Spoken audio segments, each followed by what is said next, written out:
You depicted All right, guys. 5, Muhammad 4, in ink, 3, 2, 1. Welcome to the Atheist and Christian Book Club. We are a monthly gathering of both atheists and Christians, and sometimes others, respectfully, remember that, respectfully discussing important books from both perspectives. We've been doing this for about 2.5 years. We've got a special guest. This is one of the months we do this occasionally where we have actually the author here with us. More on that in a little bit. We'll talk about Jim Hall. But before I do anything on that, let me go ahead and talk to you about what we're going to be doing next month. And so you can pass these out for me. Next month we have a very special book club lined up for you. This is going to be on September 6th, and we're actually having both authors in, two authors in from two books that we looked at previously this year.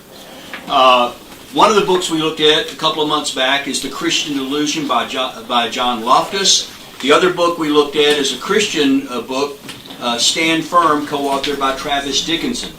So the question is the Christians here, I'm one of the Christians. I'm James Walker, the president of Watchman Fellowship, an apologetics Christian ministry. Our other co-founder over here is Bill Cluck, who's a former Christian, now atheist.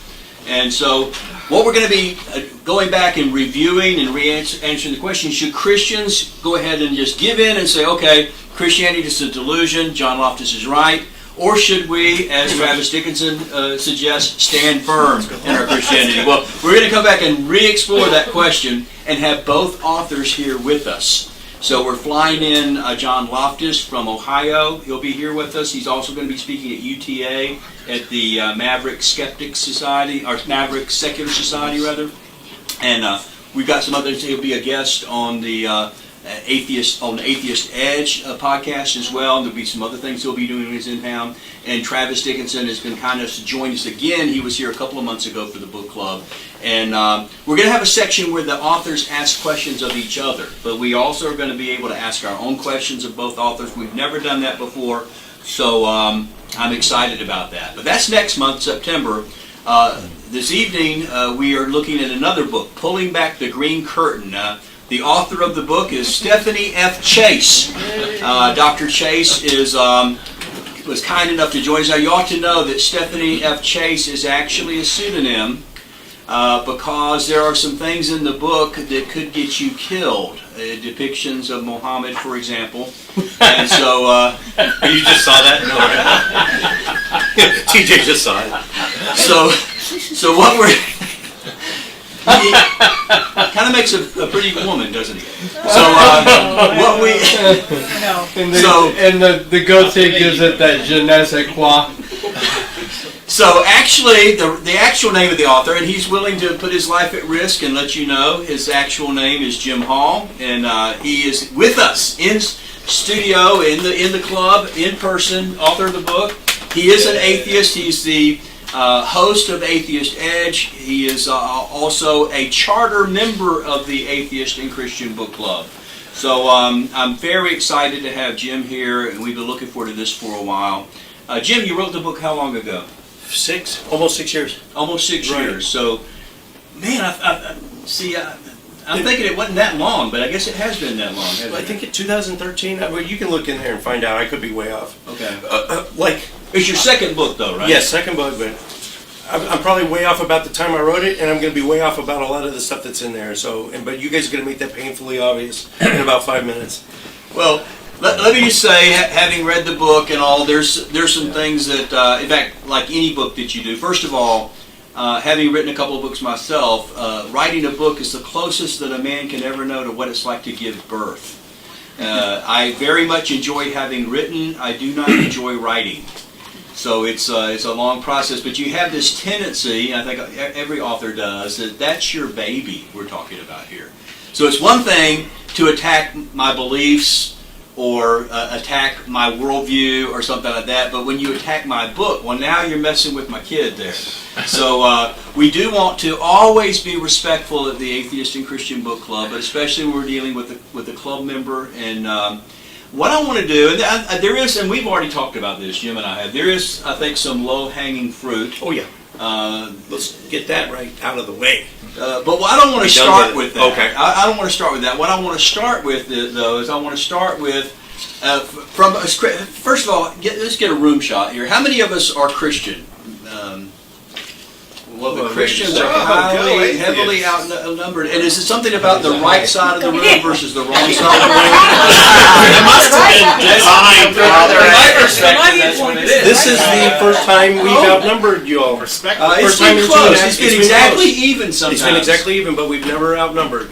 Well, you have a draw. And so, and one thing I do want to get atheists here. If we only have Christians, it's very boring. So we want to have atheists here. Sorry. And it might be boring for the atheists if there's no Christians here too. I don't know. But anyway, that's what Bill's good at playing God's advocate. Anyway, he can play both sides. Yeah, right, exactly. But what I want to do for the Christians that are here that have read the book, there are some easy to attack things that you say, oh, well, probably Jim doesn't even hold to that position maybe anymore on some of these things. But I want to start on the opposite side of the spectrum. I'd like us to start thinking right now, what was a really good point that he made? Or let's just say it this way. If what he's saying is accurate and factual, whoa, now this could cause a serious issue for either the existence of God or Christianity. Let's start with the important things, the big things, and maybe try to talk about, is there another way of understanding that? So we'll do that a little bit. Now, before we get to that first question, though, I did want to ask our co-founder, Bill Cluck, if he would take just a minute and talk about the book that we'll be reviewing next month by John Loftus. Tell us about that. This John Loftus has 2 master's degree, very well read. He's written probably 10 books. Really neat guy. Former Christian. This is the one I like the best, The Christian Delusion. This and probably Why I Became an Atheist are must-reads. If you're going to give anything to a Christian, this would be the book. Like I was telling people before, I like to just get up in your face and say, I like to say, how do you know Jesus exists? Because most Christians couldn't put Jesus in the history of their life depended on it. But it has excellent chapters. One of my favorites is the second chapter by Vale Tudo, who's a cognitive psychologist, and you can look her up on YouTube. And she just, until you understand the problem in our cognitive thinking, confirmation bias is a huge problem. We tend to confirm our own biases, and we're very bad at looking at disconfirming evidence. And a lot of it, another chapter, I think it's chapter 4, is by another psychologist, talks about how we're living in a Christian culture. They describe it as swimming in a Christian culture, and you don't even realize it because you're in it. You can't look at things objectively. It's like asking a zebra to change his stripes. Anyway, we're going to be reading this and read Stand Firm by the Christian author, which was, not a bad book. I enjoyed both of them. And I wanted to ask Jim a question.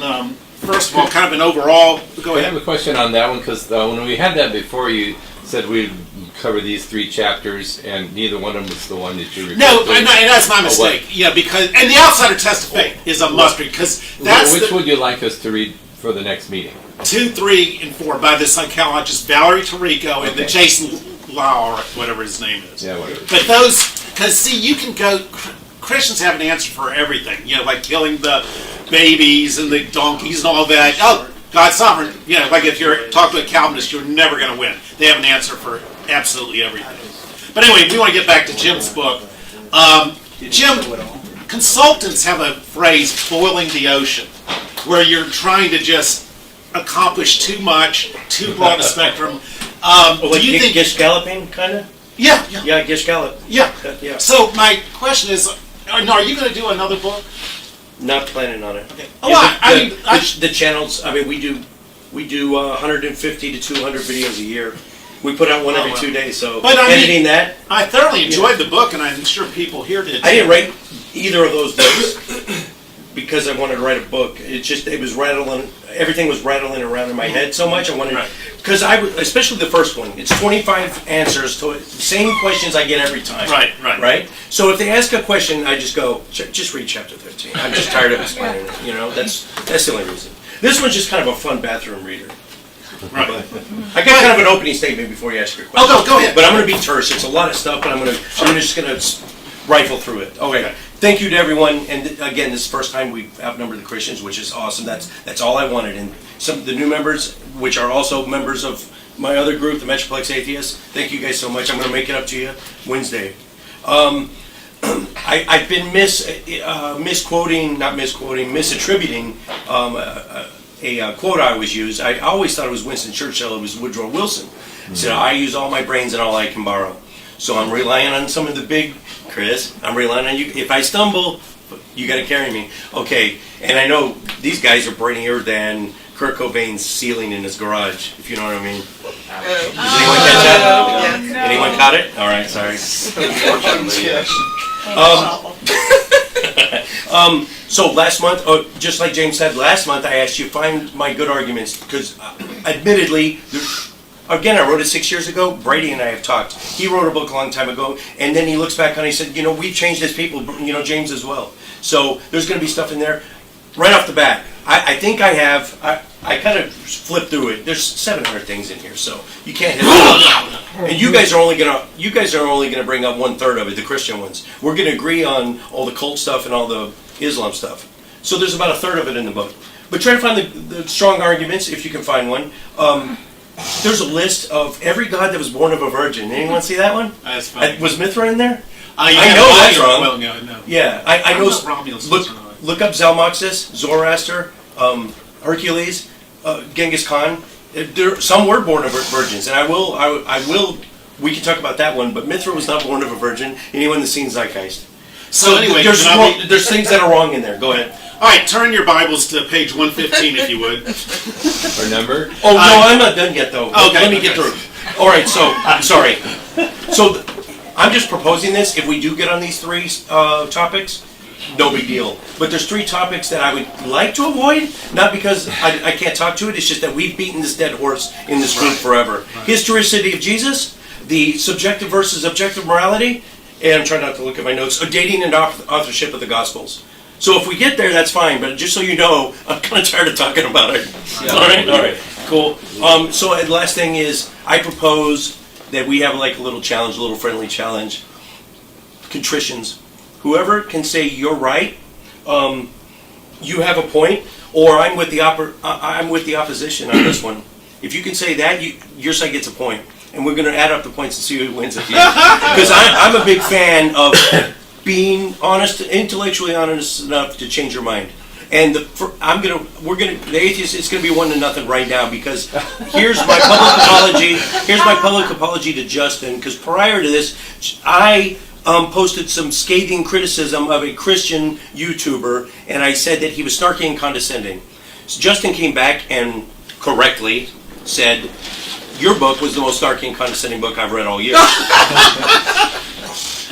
It hurt, and I lashed at him. That's my apology to you, Justin, because looking back on it, he's absolutely right. In my defense, there's your apology though, but here, in my defense, this is written word. You can't tell a person's true nature in written word. In a video or in real life, I'm still going to hold that guy in that video was acting a little snarky and condescending. I think that's different than he was. printed word. But it was funny. He has Aaron Rod going ballistic. This was me 6 years ago.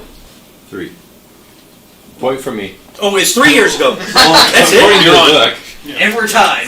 Oh, 2016. we're tied. It's 1-1. But yeah, I met you was just coming out, and so Are you that kidding? that was about It felt 3 like years ago. 6. Yeah. No, it just feels like. But this is 2.5 years, this club. Yes. Man, I changed But faster. I was a firebrand back then. And I've done a lot of changing myself. And I'm not saying... And I put it on Facebook that you're a different man than you were 3 years ago. I'm not saying that's bad. Hopefully I am too, a different man than I was 3 years The ago. guys like Bill or Arn Raw. I'm not saying that's the firebrand technique is a valid technique. It's just it's not the way I want to go anymore. And I'm not belittling that. Yeah. As long as you're never condescending or snarky. But you're a firebrand. All right. That's all. No argument. Not for lack of effort. Why would I Okay, turn in your Bibles to page 115. And I enjoyed the book immensely. It was a fun book to read, Jim. I mean, truly. 115? Yes, Page 115. Oh, you were really serious. But obviously, I felt some of the parts were problematic, and this was one of the more egregious. It says its deity never appears in person. Okay, Jesus obviously appeared. The resurrected Jesus appeared, in person in Matthew, all over the place in the Gospels. Its claims are unverifiable. Have you heard of the Caesarea Maritima, where Pilate is mentioned in an inscription? Well, that obviously is. Excuse me, where are you again? 115. 115. Page Is it or page number? 115 or question 115? No, it's Page page 115. 115. Okay. Number 311. Okay.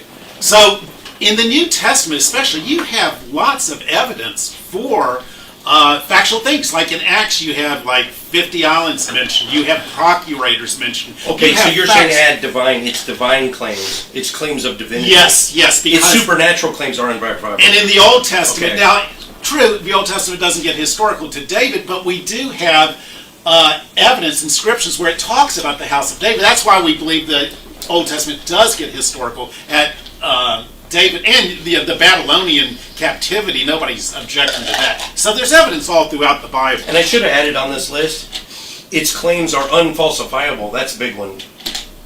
Okay. Because, well, I'll ask Christians And maybe probably later Here's on. another thing I have a real problem with, is believers never ask critical questions. I mean, look at James and Brady. I mean, they ask very critical questions. Yeah, but we're marginal believers. Oh, sorry. Like we're real believers. So But that no. should be changed to seldom. Instead of never. Yeah. What we're whatever. kind of doing here Yeah, is the we're really absolutes are crowdsourcing usually- his second edition. Okay. But anyway, you guys go and. I don't have the time nor the inclination to do an edit on this, so it's staying. Well, no, I mean. So what questions do you guys got for Jim? No, I have a quote. Let me remind you that moderation in the pursuit of science-based knowledge is no virtue, and snark in the defense of rational thought is no vice. Good point. If you, Bad point. well, this, It shakes people up sometimes, makes Yeah. them think. I don't know if I ever attacked humans in He here, is an an- he actual is an individual. approach. There is a difference between attacking the individual, his personality, his mannerisms, what he does. The ad hominem, the classic ad hominem. If you're attacking the idea, I'm going to still do that all day long. So did you have a question? Yeah, I was impressed by the amount of sheer work you put Oh, into this. so- that's Nonfiction, amazing. you guys back me up on this. Nonfiction is like 80% research and 20% just throwing it out on paper. Yeah, Fiction is the true. exact opposite. Exactly. I think Yeah. nonfiction's just the sheer research. I didn't know Schooler, Google.scholar.com. I was Richard Carrier told me about it. And that's a whole part of the internet you guys may or may not even know about. Go to scholar.google.com. So what's your Sure. page and verse? Yeah, I just Here. want to start with a compliment because there's some stuff in there that's just kind of fun, off the wall things. Like I did not know that Jerusalem was never mentioned in the Quran. I mean, that's one of the kind of little bitty things. I went and verified that. It's true. Really? Yeah, that was surprising. Okay, and I appreciate your number, the 592 about the post hoc ergo propter hoc fallacy because if something occurs and something occurs after that, then the afterward must have been caused by the forward. There's some good stuff. Fallacy like of that. false cause. Yeah, exactly. Things Because like I that. cannot So, say post hoc ergo propter hoc. I know, It doesn't roll off the tongue. I had to look at it myself. So before I get to 138 places where I disagree with you, He's not joking either. Look at that. well, I did a table. I did read the whole thing, and I started making. I says, I wonder how many Christian things versus Quranic versus everything else. So I actually kept track of the numbers here, and it's big, and it was kind of hard because some things can go in more than one category. So it's but I mean anybody who has 132 quotes from the Quran. I mean I respect. Oh, your absolutely. I had to read it diligence 4 there. times in 4 different translations. Oh, God bless you. Oh, So- that's not where the really nasty stuff is. Read the Hadiths. And the Muslim, the Sunnis and the Shias share, Yeah. the comment section is going to blow up because I'm going to be wrong, but I think they share 6 Hadiths. Yeah. So I went with just those 6. Yeah. And I discarded the rest. Yeah, just a real general question to start out with. You've already alluded to this once, but I was going to ask, are there certain parts of this that you say, boy, that is really good stuff there, versus other things where you say, I wish I hadn't written that? Your favorite and least favorite parts? I wish I hadn't written that, because I know most people are going to be sitting on the toilet and they're going to read 1 page at a time. So I hope they just don't even see that and they keep going. That's what it was. Yeah. Okay. And did Stephany do the illustrations for this also? Brian Box a shout out to him. So he lives in Denver. So yeah, Made Brian me laugh Buxton. out loud. There's the one. It's not just depictions of Muhammad, but there's on What page page is that? what is that, 95, a depiction of Muhammad forcing himself on his 9-year-old bride. So That's, my wife is This is my wife is upset that right now my name is now with this book. I'm at a point where because Aaron Raw is so outspoken against Islam, he's my canary in the coal mine, and he only lives like 40 minutes from me. If something happens to him, then I know to bug Yeah, but out. do you have got have 40 one minutes. day or I got 45 40 minutes. Now, let me make this practical. How practical He this finds is. out right away. In Garland, Texas, about 4 years ago, 4 years ago, I think it was. Mentioned in the book. Okay, it was mentioned in the book. And so what happened in Garland, Texas is they had a contest to draw a picture of Muhammad. Well, Oh, that's my. what got the guys in the Netherlands killed. That is no leeway at all on making even if it's a complimentary picture of Muhammad. It is death penalty. What happened? Tell me And so what happened is two Muslims got in their car, found out about it, drove all the way from Colorado to Garland, Texas. One of them got out with his gun, walking in there, and was shot and killed. Both of them shot as soon as they got out of the car. They got a few rounds off. Security guard got injured, and 2 undercover, I think maybe Dallas cops or FBI, but instantly gunned down on the side. They were just cops. So the kind of the running joke is Regular old cops. all this artwork that was They being shoot good. yeah, I don't know. They were right on. They must have had some prior knowledge, but the running joke is all this artwork that displayed of Muhammad. The best artwork that day was the 2 chalk outlines on the sidewalk. Sorry, I'm sorry, But, I'm sorry. But to make this reality Oh, is, okay. you know, all it takes is somebody seeing this on Facebook, a radical Muslim that starts Googling what they can about our author, I and liked it anyway. they take it, very seriously. Tilden? Yeah, I had a question. Jim, where did the idea come for this book? What was the catalyst? What did you... I had more things rattling around in my head after this one. This is just answering the Okay. 25 most So- pumped. So, where did the catalyst come from that one? then? This, I just had to get it out because I was tired of answering these 25 questions. This was more just, Who was asking, it was who gonna was just asking be- the questions? any Christian I ever talked to. These questions are the most common asked to me.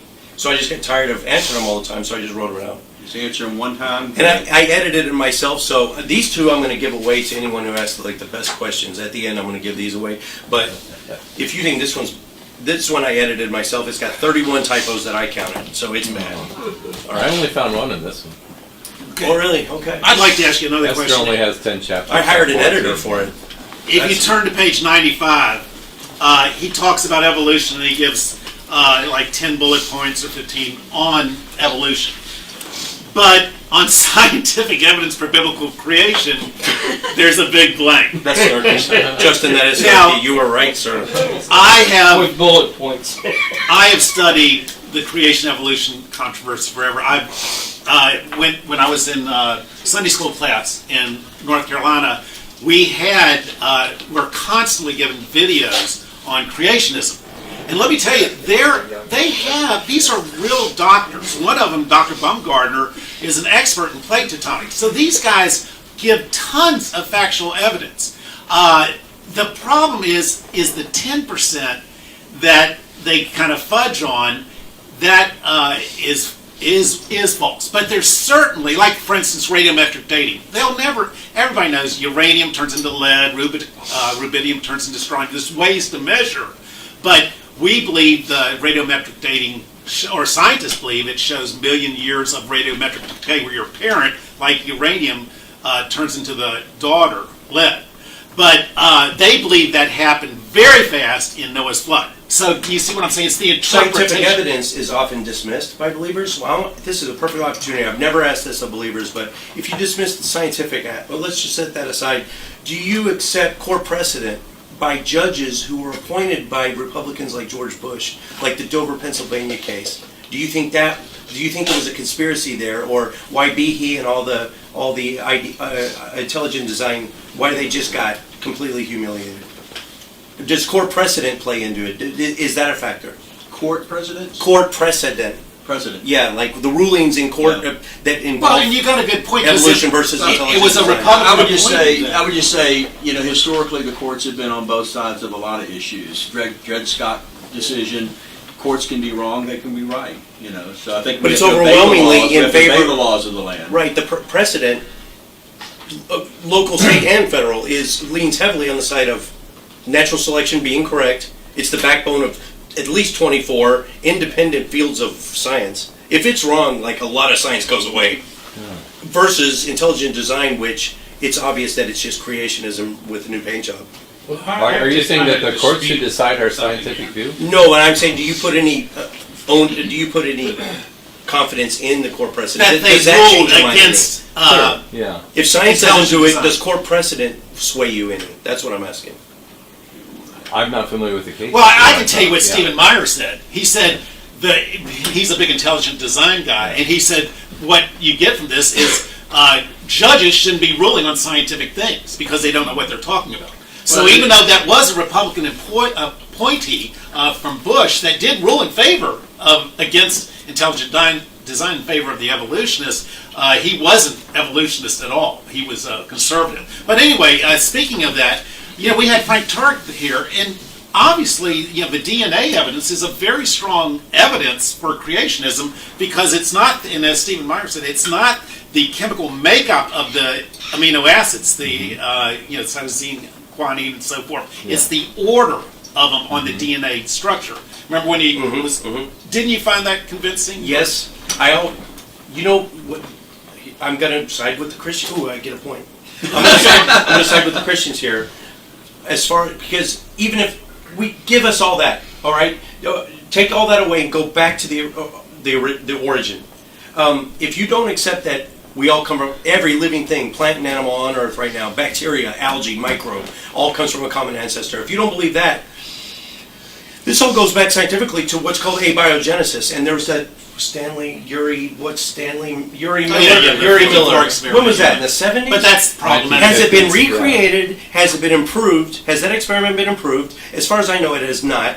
Have we made any headway on abiogenesis research? None. That really is a problem for our It's a side. huge gap. And Francis Crick says he gets tired of going to these creation meetings or evolution meetings, or no, origin of life meetings, because they never get anywhere. I want to see something crawl out of a test tube before I die. But another evidence is... Well, I think it's very possible that at some point in the future that science will be able to create reproducible life from inert substances. The problem is it would be an intelligent designer.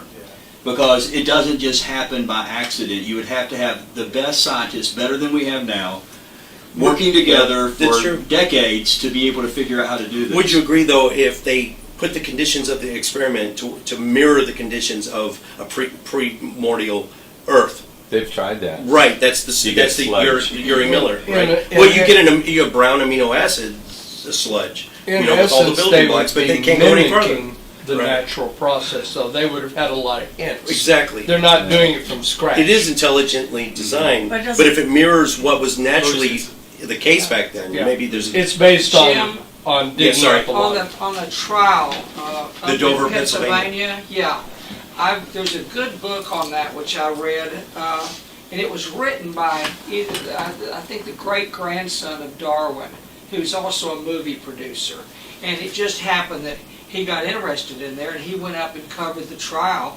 and he lays it out pretty much in a book that really the reason they lost is that it was basically sort of enthusiasm from the local school board. Of course, they didn't have the intellectual firepower, but they thought people from the creationist side were going to send some really hotshot experts in there to test All the big names were there, Brandy. Most of them chickened out when they heard what they were going to be up against, because the scientific side was really stacked against Every them. Christian in here has read And they Michael got- B. I'm Was sure. B there? They got, Yeah, he they was got, there. they got one of their experts up on the stand, pro-creationist, and there was an argument. This was such a good illustration of the book of how they crushed them, and it was some technical point on the blood evolution of blood in cells, The immune something system. like that. The And immunization he said there Well, wasn't any scientific evidence that this could happen or this had happened, And so one of the guys questioned him and said, well, do you know about this study? And he said, no. And he says,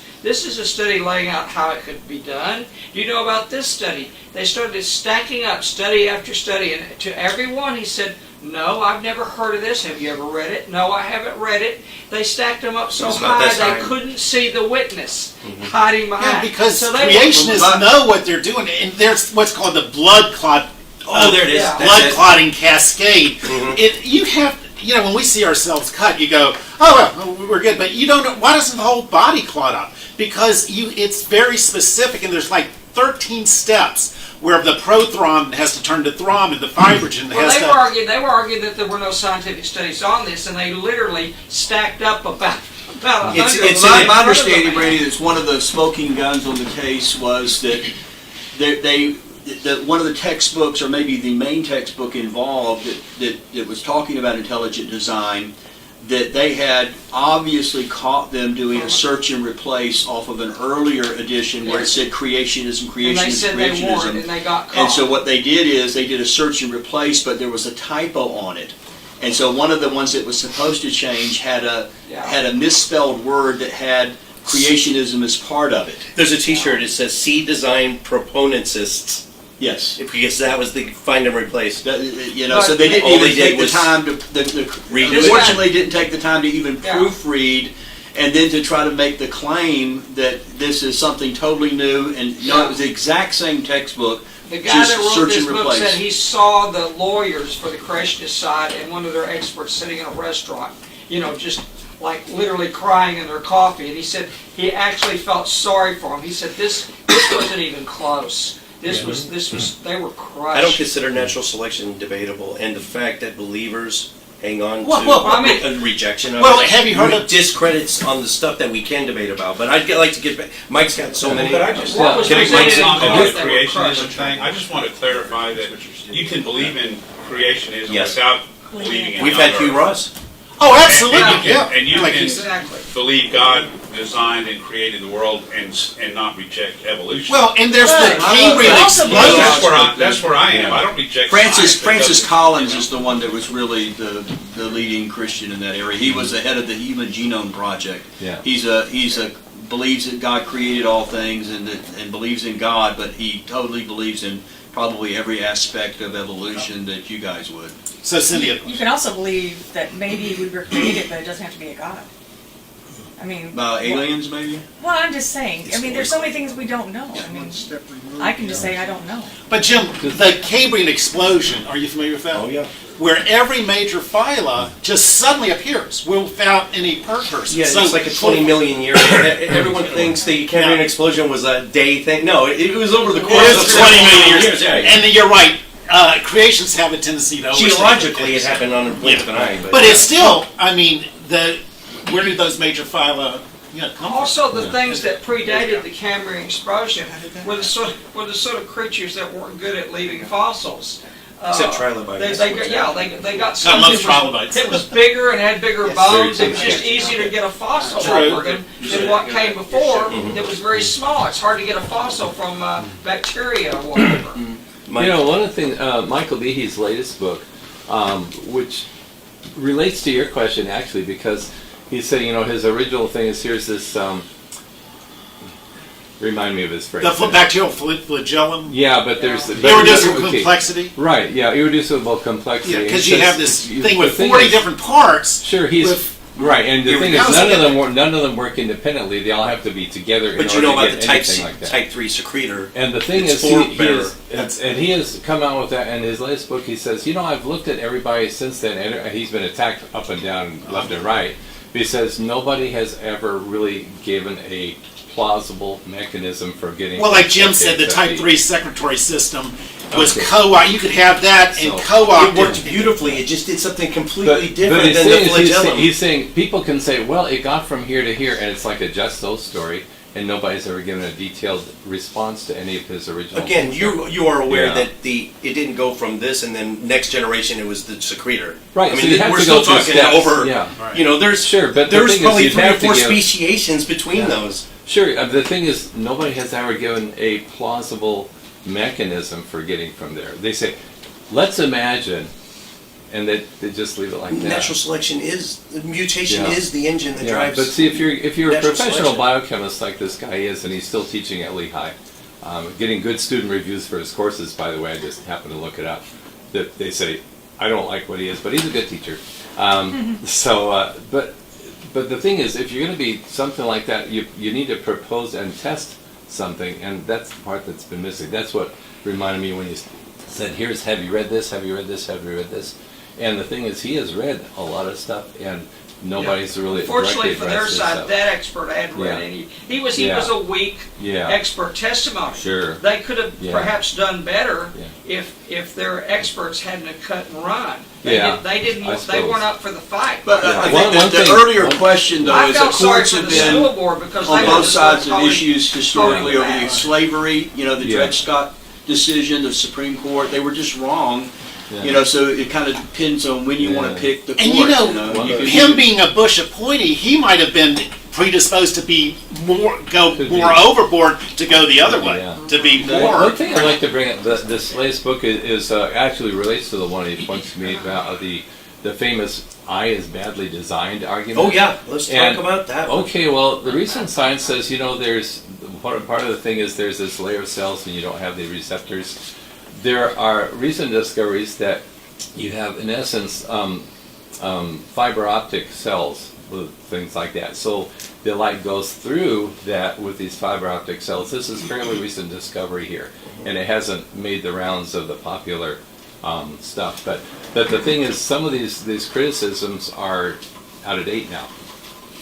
Oh yes, the Yeah, and science that's is one of the arguments on the updated. eye Yeah. that it's poorly designed because it's actually the picture's upside down and your mind has to flip it, and that Look how bothers many me more every glasses. day. And the blind spot. Yeah. I'm not going to do it right now. The but mind you guys does do a all blind kind of spot test. processing of what comes through the eye. It's not just the upside, it's highly processed in the brain. The eye has Somehow we independently evolved Well, 15 times. It's not just Since the the eye. earth If is you want to talk structured. about this perfectly adapted mechanism, what a marvel it is. No, I studied evolution with Kathy Fisher, an eminent, probably now retired anthropologist, and she pointed out all kinds of maladaptations in the human body, mostly caused by us becoming bipedal. We are poorly adapted still to being bipedal. Who's got bad knees? Our hemorrhoids, our knees, our distended, our Chris. prolapsed colons, all this stuff comes from a rather That's a good point. continuous Yeah. adaptation to being bipedal. The big one is the We were running around pretty happy on all fours. and then- laryngeal nerve in the giraffe. The I'm co-host not here, going to get into it, but you guys Chris. know about By it. the way, Chris did a YouTube on your channel, which was fantastic, criticizing or giving a critique of Frank Turk. The 7-parter, was it? No. Two parts. I wish it was. I love it, Chris. You have a question or a comment? Oh, we've already moved on from Kitzmiller, so we can keep going. Okay. Oh, Let me share one if I can. I was trying to practice my own medicine here. So, this is on page 231. This is a strong question, I think. So this is one of the strongest Oh, you picked a ones I strong one, found. good, because I was going to say, This is question number 529, so it's found on page was Kendall 231. It might be a different page numbering than that. I'm not sure. 529? Number 520. Yeah, right. Yeah, number 529. Yeah. And here it is. It's a quiz question, so it's A, B, C, or D. So here's Jim's question for us as Christians. Where and when did the ascension of Jesus to heaven take place? And then he gives some passages, Luke 24, Acts 1, Mark 16. And here's our choices, Christians.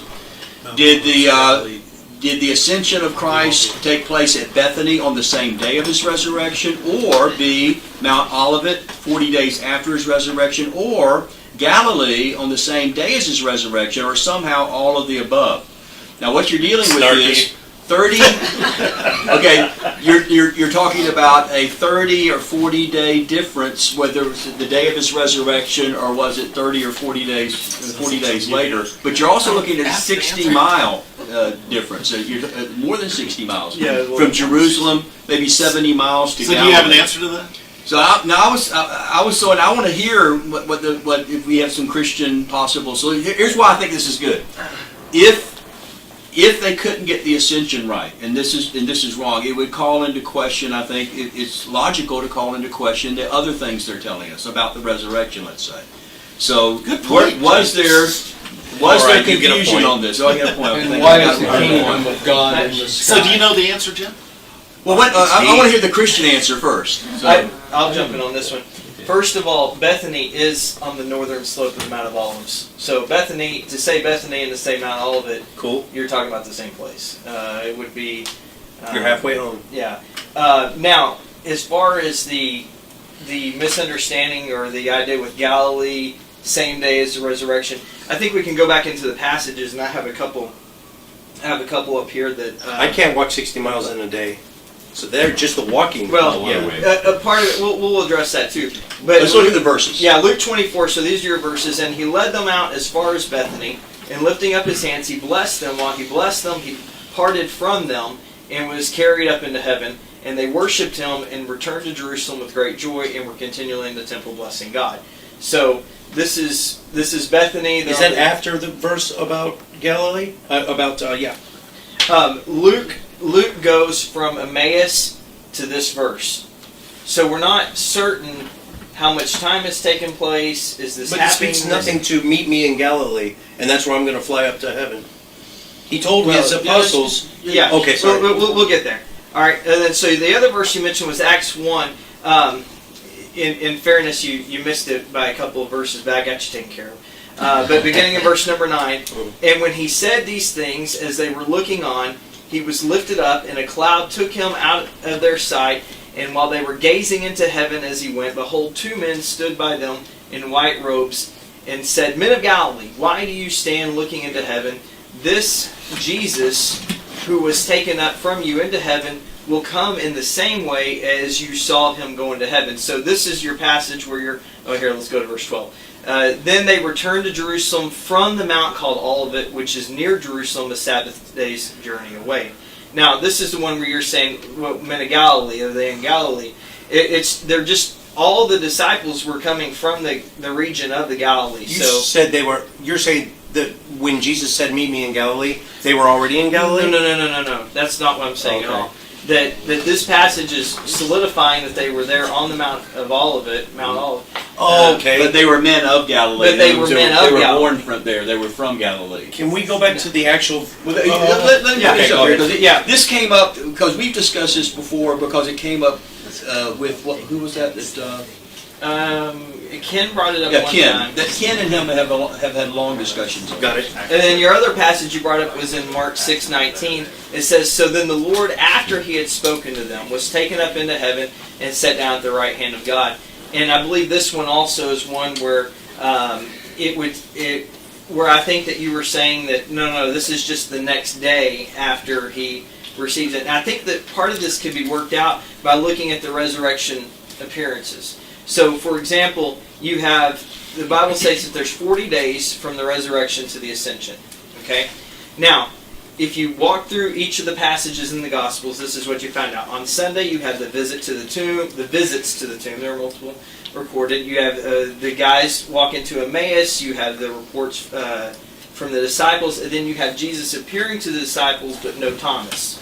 Okay, so that's day one. Then you have Sunday, 8 days later, which is where he appears to the disciples, including Thomas. And this is in John, the Gospel of John. Now, this happens in Jerusalem. Now, what's important is we're looking at all these different passages. Next, you see the Bible says after this. So what we have here is an undetermined amount of time. It could be one day. It could be 2 or 3 weeks. Whatever the case is, we don't know. Well, you have 40 days to work with. But so now this is where you have Bill's fish fry. You have the appearance. Wait a minute. Give Bill credit. Bill Cluck likes to say the alleged fish fry at Galilee. The Sea of Tiberias. Tiberias. So this John is 21, which two is of them. fiction. So this is good stuff. The appearance to the 500, and then you also have one of the commissions that Jesus gave. Now this all happened in Galilee because obviously there's no fishing to be done in Jerusalem. Has Mark 16:19 already happened here? Where was it said? When was it said in your timeline? Well, what the problem that you have with Mark 16 is that there is not a determined period of time. So what we do is when we're walking through the gospel accounts, you're looking for when you can find a marker of time. And so you have the marker of time for Sunday 8 days later when he appears to Thomas. So that's how you know that it's there.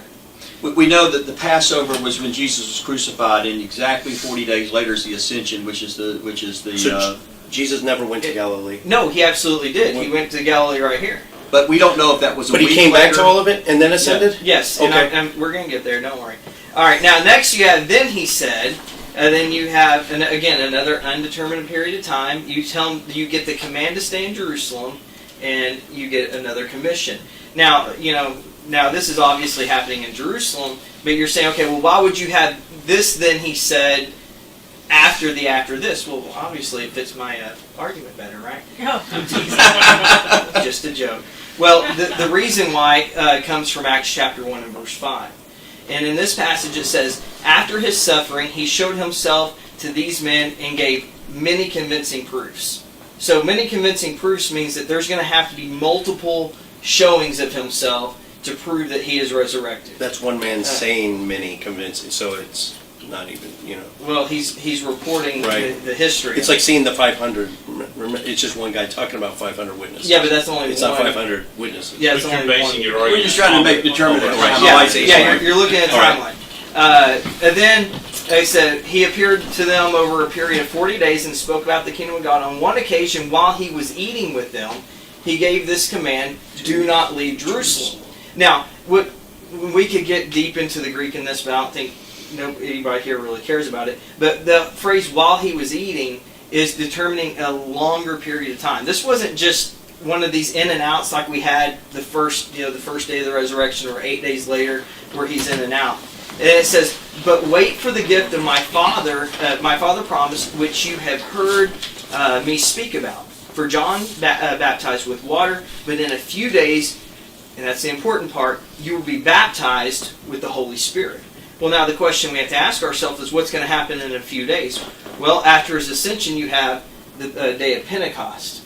Which is exactly 40 days after Passover. So he is somewhere, 11 days, 12 days, 13. I mean, how many days are we going to call a few when he's saying these words? And so we know that he is in Jerusalem.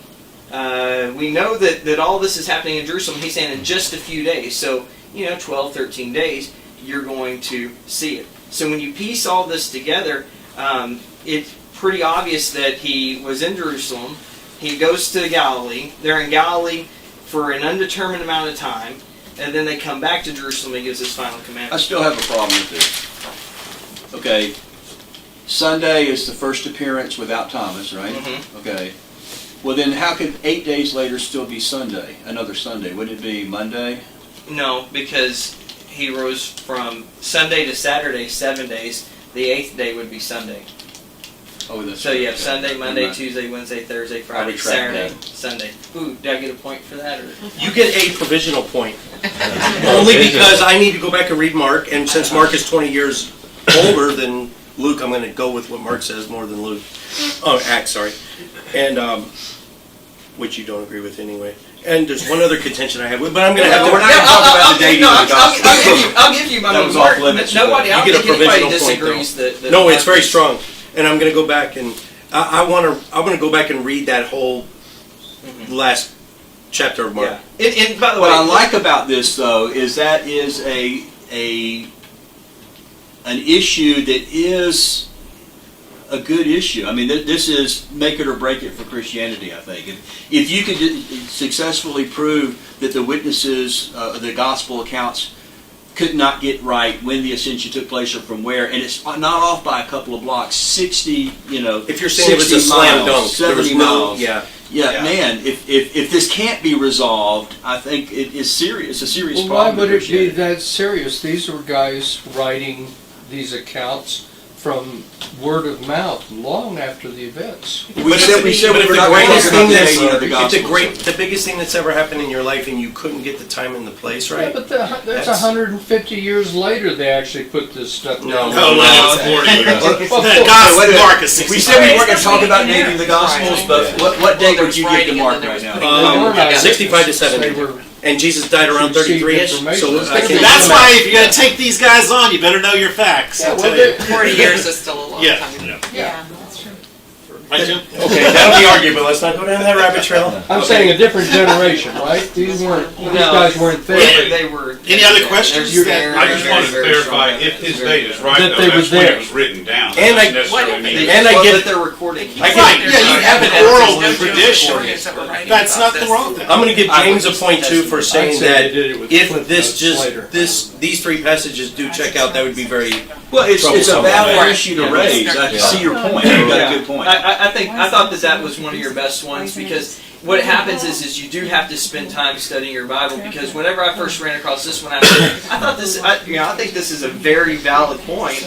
So This is where we go have lunch and we just dig into it together, work line by line. And that's what I did. I went and took every single passage, talking about all the way from the resurrection to the ascension, and you got to sit there and you got to review every single one and say, okay, now which one goes where, and can I make a good argument for it? Brady gets a point for that presentation. That's a nice display. You put Was that this on together the- actually for That wasn't for Ken? this, was it? No. Oh, okay. No, I put this. Well, Ken and I were talking about it, and it brought to my attention, and so I just did this.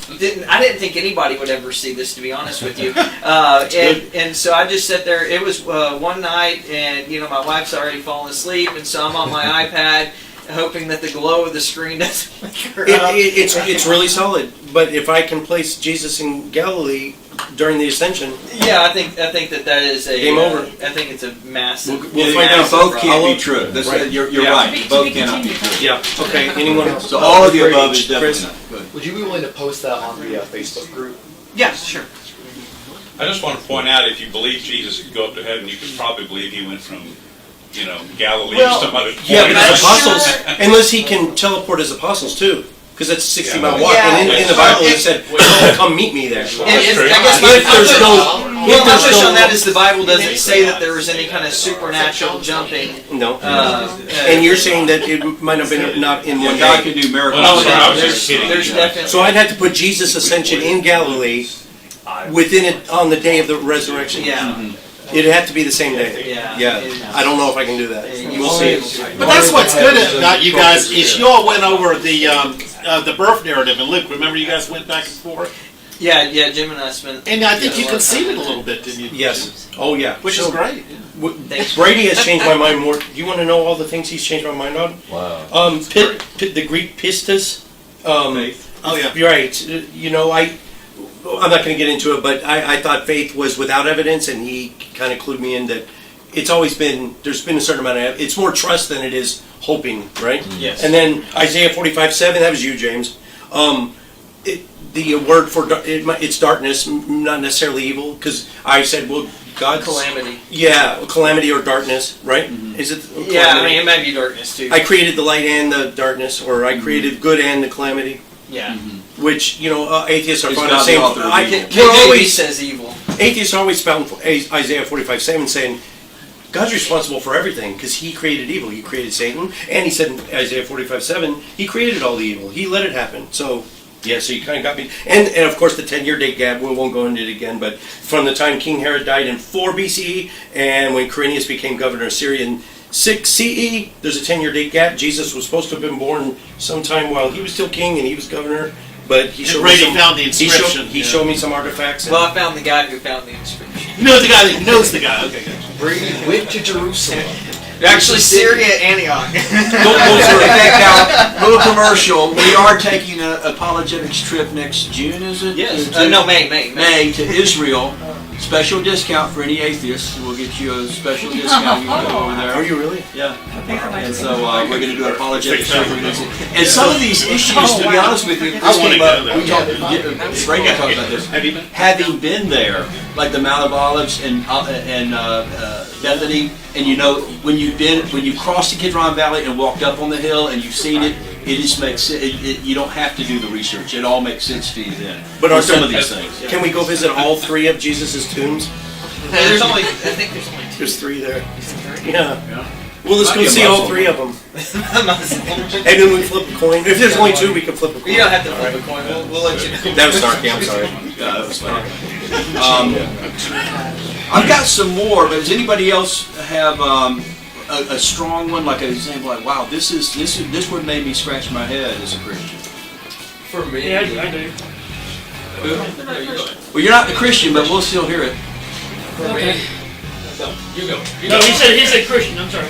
Go. Then you go. Okay. Okay. I go, you go, everybody go. For me, I'm not a Calvinist. I am. I'm not a compatibilist. I'm not a determinist. I'm a free will libertarian. So I believe. We're praying for you. That I believe. We can be quiet. Christians can argue now. Yeah, that is. destined to be. I've had that argument a lot. So